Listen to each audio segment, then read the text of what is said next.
So, bro, the current situation on the market is so crazy. ምንም ትሬድ ማድረግ አልቻልኩም። ላይክ ሊትራሊ ወደ ሌሎች ፔሮችም መግባት አልፈልጉም። አይ ዋንት ቱ ቼክ ዩኤስ30 ግን ትሬድ ካላደረክ አይሙት ትንሽ ጊዜ ማርኬትን መጠበቅ ነው። ግን ሶ ቦሪንግ ላይክ ሰመር ነው ውጩ። ዝም ብለህ በቃ መስኮትን ነው የምታየው። ብዙ ምንም የምትሰራው አክቲቪቲ የለም ዱባይ ላይ። ትራቭል እንዳላረግ ደግሞ ቻሌንጅ አለ መጨረስ ያለብኝ። ፕሮባብሊ 1 ሳምንት 2 ሳምንት በኋላ ድጋሚ ጀምረዋለሁ።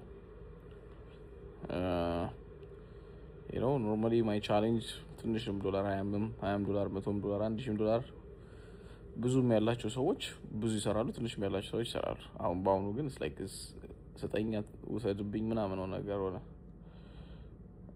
ሌሎች ቻሌንጆች ላይ ብቻ ሳይሆን ኖርማሊ ዊን ሬት የራሱ እኔ ትሬድ ሳደርግ ትንሽ ሀይ ነው ዊን ሬት።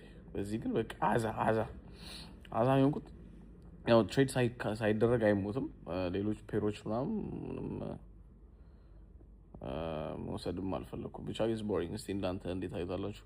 አሁን ላይ በትሬዲንግ ኢንዱስትሪ አንጻር በኢትዮጵያ ላይ በጣም ብዙ ትሬደር ስላለ ይገባቸዋል ማወራው ነገር። ግን ሲንስ ኦልሞስት 7 ዓመት ሊሆነኝ ነው ትሬዲንግ ከጀመርኩ እና በዚህ 7 ዓመት ውስጥ ኤክስፒሪየንስ አድርጌ አላውቅም እንደዚህ አይነት ማርኬት። ኢቭን ያው ያኔ አምናግድ ሰው ኮቪድ የገባ ጊዜ እንኳን ማርኬት ላይ አይቼው አውቃለሁ ማርኬት። ምክንያቱም 19 ላይ ነው እኔ ወደ እንትን ሲሄድ የጀመርኩት ትሬዲንግን 2020 እና 2021 ያው ኢትዮጵያ ገና ኮቪድ የገባበት ጊዜ ስለነበር ስቲል ትሬድ ማድረግ ኖርማል ነበር። ሰውም ትሬድ ያደርጋል። this time like at least 3 weeks ago was very good. 2-3 weeks ago now I was like ሰጠኝ ውሰድብኝ ሆነ። ፔር is not for me. last year ወደ US30 ናዝ ምናምን ትሬድ አደርጋለሁ ብዬ አስቤ ነበር፣ ግን I'm making like decent የሆነ ገንዘብ ከጎልድ ሶ ወደ ሌላ መግባት አልፈለኩም። so I'll stick with gold እንጠብቀዋለን ትንሽ ጊዜ። የሚያስጠላው እረፍት ወዳለሁ ነው ትሬዲንግ ላይ። ምክንያቱም like you can enjoy your money። ሌሎች ኢንቨስትመንቶች ሌሎች ነገሮች ላይ መግባት ከፈለግ ጊዜ ይኖራል። ገንዘብህንም ምን ያህል ሰርቻለሁ የሚለውን ነገር ሾፒንግ ስትውጪ ፈታስቲ ምናምን ጨላው ትልቅ እንደሆነ የሰራውማ ይገባል ማጋይ።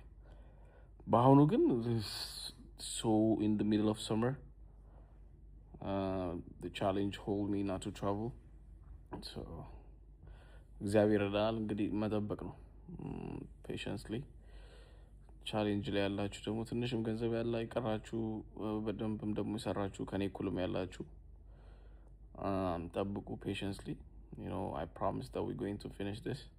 ሌሎቻችሁ ትሬዲንግ ላይ ደግሞ ኖርማሊ ትሬድ የምታደርጉ ደግሞ አግሬሲቭሊ አትሂዱ እንደሌላ ጊዜ። from my experience ያው ትንሽ ኤክስፒሪየንስ አለኝ ብዬ አስባለሁ ከአንዳንድ ትሬደሮች። from my experience it's the worst time to trade፣ ግን still it's doable። still መሰራት ይችላል። እንጠብቃለን ጋይ